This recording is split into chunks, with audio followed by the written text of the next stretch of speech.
Okay, Mac, let's dive into this Miami-Florida State game. Miami ends up beating Florida State 28-22. Now, it wasn't really that close. I'm not trying to take credit away from Florida State and what they did in the fourth quarter, but It is playing good from for behind. context what you're doing, though. It's good for Yeah, I context. mean, let's be real, guys. Like, it was 28-3. Like, Miami was dominating the first 3 quarters of the game, and I was so impressed, Mac. I mean, we talked about this with the lines of scrimmage and the run games.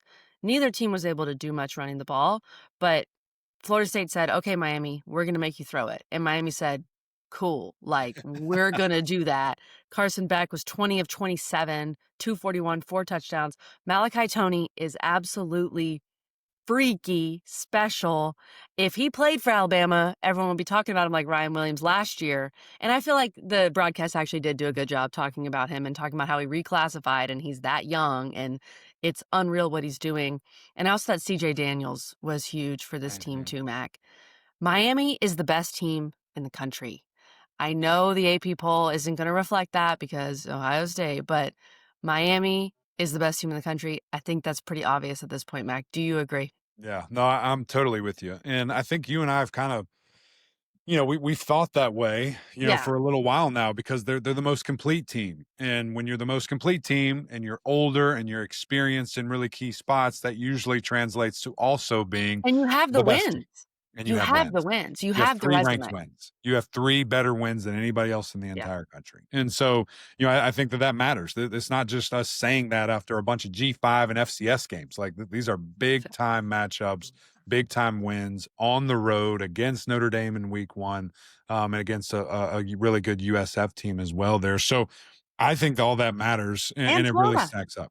who just And beat Florida, Texas. who just beat Texas, who is a very good defense, just offensively look better against, Texas, who has a pretty good defense too.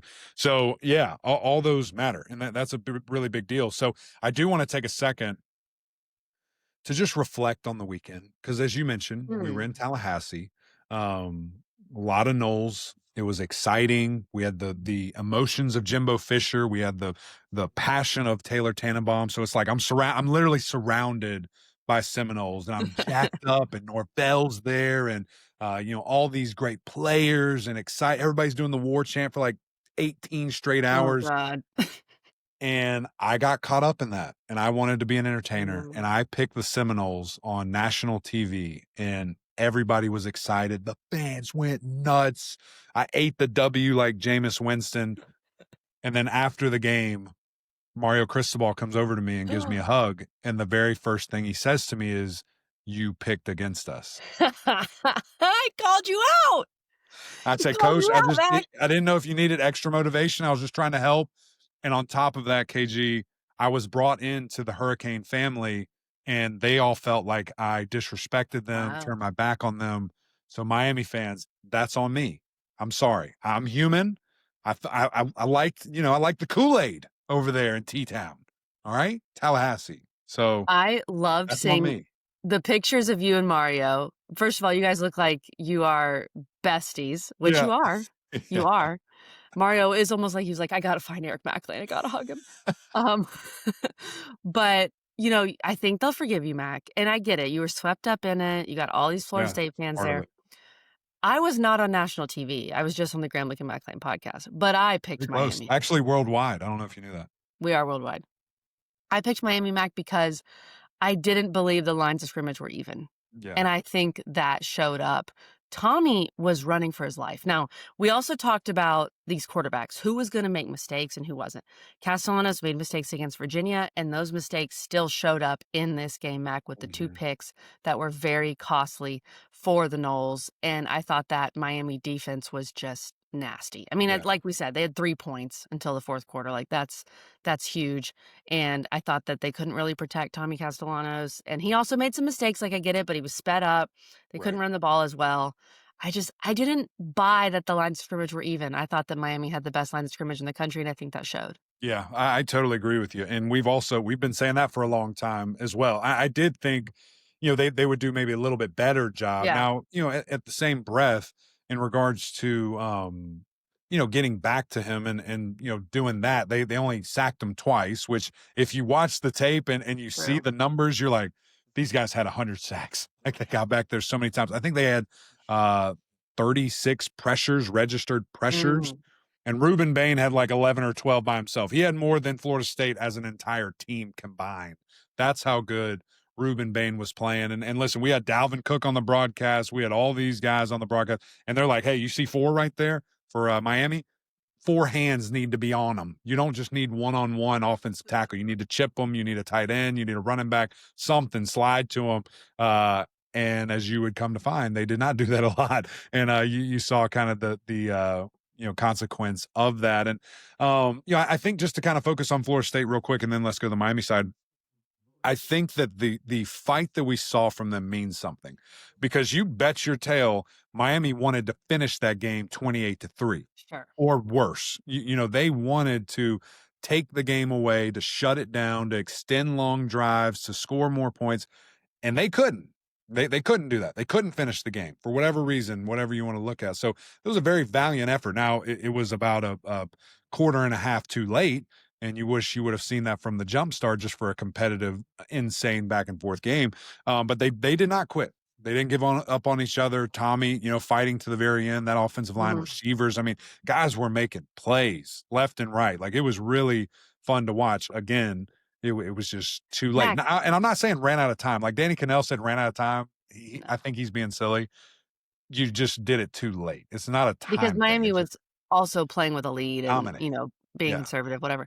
Yeah. Can we talk about the celebrations to the camera when you're down like 28-11? Did you see, maybe you didn't because I don't know. No, I you were probably doing, did. What I was it? mean, What was we've the got setup? like McCoy scoring and he's like doing the night night and you're down 28-11. Yeah. No, Yeah. no. I was very confused. And I know like CJ Daniels kept doing the Yeah, na, na, na, yeah, na, to yeah. the camera. And I get these guys want their moments, but to me, that felt a little old Florida State. Like, come on. That's not what we're doing, guys. Yeah, This yeah. doesn't really strike confidence Yeah, double for digit me. deficit. You don't celebrate. You get the ball Don't to the give me the ref, night you night. hurry up, you run your 2-point play. Come on. You're right. I didn't see that. That's funny. The guy gets his moment in this rivalry. You wanna make it lasting. Yeah, but it's Is what it 28-11. is. Is what it Yeah. is. I didn't love But them. they never quit, and Yeah. seeing that was very impressive. But again, leading up to that, there were some mistakes. That there was that, big post route where Tommy's rolling to the right and they have a guy going opposite of the play there. There was nothing on the left to hold the safety. Like they Yeah. were in too high. Miami's in too high, which is, as soon as he saw that, he should have done something else, thrown it away or ran it. Surely there was another route, but as soon as he saw that, like, don't throw the post. That's just he's literally an outfielder back there backing up. He's like, oh, Yep. there's the ball. This is great. It was a very easy interception. And he made it right there in the end zone. And then a couple other just, silly mistakes, penalties, just things that crept up in, as you mentioned, in the Virginia game, that Mhm. also crept up against the number 2 team in the country. You're not winning. It's very hard, to do that and to make that happen. So I still thought, Florida State ran the ball very effectively. I thought that they would be able to come in and do that, averaging right under 4 yards a rush for over 130 something yards there. Tommy, obviously a huge piece of that. But just, couldn't really get it done. And the other interesting thing on Florida State, and then let's move on to Miami. I mean, they shut down Miami's run. Miami Mhm. ran it 30 times. They got held to under 100 yards. Based on the Virginia film, there's no way in heck I thought that would be the case. I mean, I thought Miami was gonna just grind this thing out, run, run, run, run, make this the shortest game possible. And that wasn't the case. I mean, they threw it. They had full confidence in what Carson Beck saw. So as a passer, so I do want to give credit to that defensive line and having a better plan and executing and effort and things of that nature that was just significantly higher than what we saw against Virginia. Yeah, that is definitely good to see because we know how good Miami's running game is. I think when you look at Miami, it's really one of the things that makes a great team is that when you can win in different ways. Yeah. You don't have to win by running the ball necessarily because you've got different weapons and different options. And they won by passing it. But what they really did, Mac, they won with explosive plays. Like if Yeah. you look at the team stats, Miami had like half the first downs that Florida State did. Now some of that's the fourth quarter and Florida State's playing from behind. But they took advantage of turnovers. They scored off those turnovers. They had massive plays, Carson Beck throwing bombs, and it really shows the importance. If you can be explosive you can really put the nail in the coffin of the other team, and that's what Miami did coming off of some of those turnovers. They didn't need to outgain Florida State or just have a bunch of yards because they were so explosive at times, and a lot of that, yes, it's Carson Beck, but it's Malachi Toney because that guy is just freaky. Yeah, yeah, he is. He is freaky, and he's really fun to watch. At the end of the day, when you see the things they're able to do. But you mentioned the first downs and the stats. Florida State kind of dominated in that regard. I mean, they had like quadruple the Yeah, first downs, had more yards. We're moving the ball and the explosives, kind of as you said there, the chunky plays. But when Miami took their shots, exactly. they hit them, and they made those kind of, big deal plays here. And, I think there was a very interesting moment in the game too that was pretty early. I think it was early in the second quarter, but it just felt such a massive decision because it was 3-7. Miami was winning, and Florida State was driving a little bit, and then maybe had some penalties and just kind of stuttering, and they're kind of in no man's land. And it was 4th and 8, and we're all sitting there on the broadcast like, you should pin them deep. Like Mhm. this 4th and 8's too much, and it's too favorable of a spot here, to really do that. They decide to go for it, and it's a pick. Like, and that was Felt one of desperate. another. It was a bad pick there, and he runs it back 43 yards, to a little bit past midfield, and then the very next play is that flea flicker where he hits, Yeah. the young freshman there, baby Jesus, as they like to call him, Mhm. for the massive touchdown. So Malachi Toney, 40 plus yards down the field. And that's where it really felt like, uh-oh, are we Absolutely. too gimmicky right now? Are we trying to trick, the guys and things of that nature? So that was kind of an eyebrow raising moment for me. That two things: A, Florida State, do you feel like you can't win straight up? And then B, Miami's like, oh no, this is us. Like, this Mhm. is our game. This is how we're going to play. If you can't keep up, that's too bad. And that pursued to go on, and then you saw the explosive nature.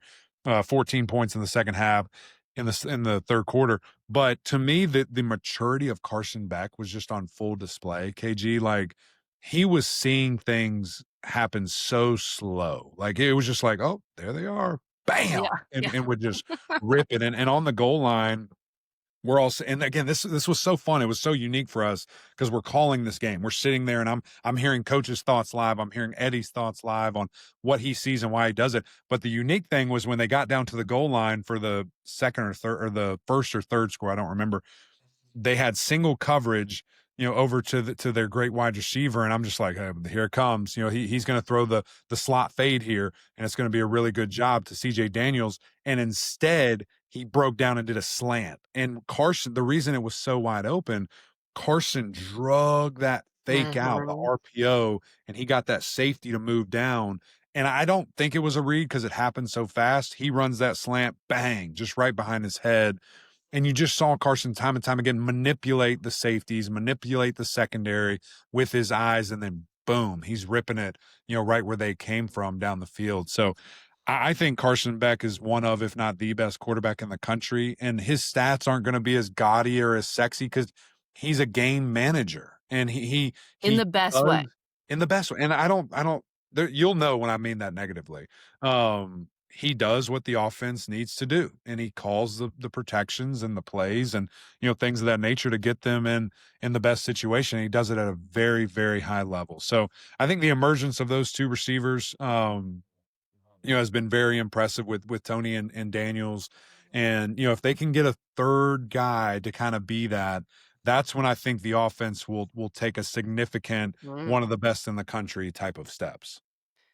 I think that's a great point, Mac, about Carson Beck. It just feels like he's such a vet back Yeah. there, and he has time. That's the Right. thing. So That much time. I mean, he O-line. was never Yeah. under any type, and the one time he scrambled out, threw it away, scrambled out, got a couple yards, and then that was it. That was probably it for the day, He has so much time. I mean, that's why he came to Miami, I think one of right? the many You kn reasons was you knew what time it was. he's like, "Look at that O-line. I'm gonna be just fine." Okay, well, we gotta get these other games, but Mac, I think, you and I were talking about what was best for the ACC.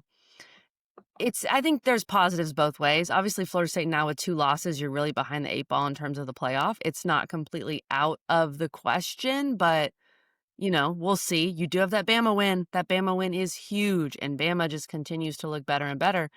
But Miami now I'm not gonna say, you can afford a loss because you hate that as a fan, you don't wanna hear that. But Miami's feeling great, Mac. They Yeah. have a bye, then they have Louisville on a Friday night, Stanford, SMU, Syracuse, NC State, Virginia Tech, Pitt. Like, there's not a ranked team left. You No. should win every one of those games. Yeah.